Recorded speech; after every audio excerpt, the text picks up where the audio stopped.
The entire post-tensioning process must be carried out by qualified personnel in full accordance with strict health and safety regulations, quality standards, and proven methodology.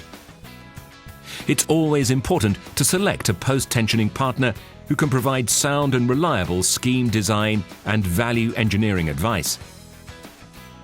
CCL is comprehensively qualified, proficient and experienced in all post-tensioning matters, and can guide you in every aspect of the process, including design, detailing, system and equipment supply and installation.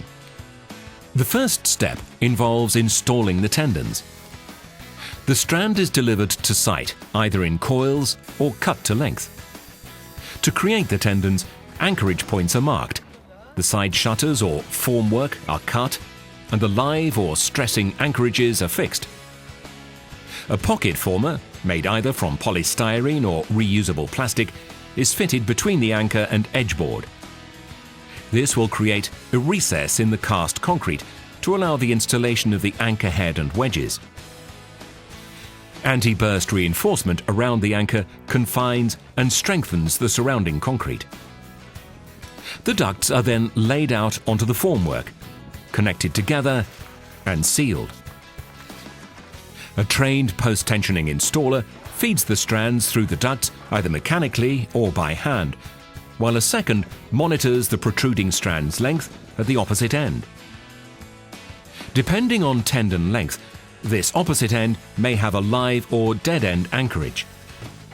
The basket dead-end anchorage is created by feeding the strand into a jack to form a rigid onion or basket.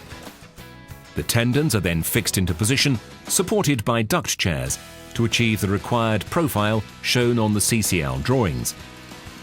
By curving or profiling the tendons to the specified design, upward forces are exerted on the final concrete slab in the span region. These forces counteract the loads applied by gravity. Downward forces are exerted over column locations. Accurate profiling and spacing of the tendons is critical and must be carefully checked. Grout vents are then installed according to the specification. The vent tubes protrude well beyond the surface of the concrete, so that no debris or water can enter.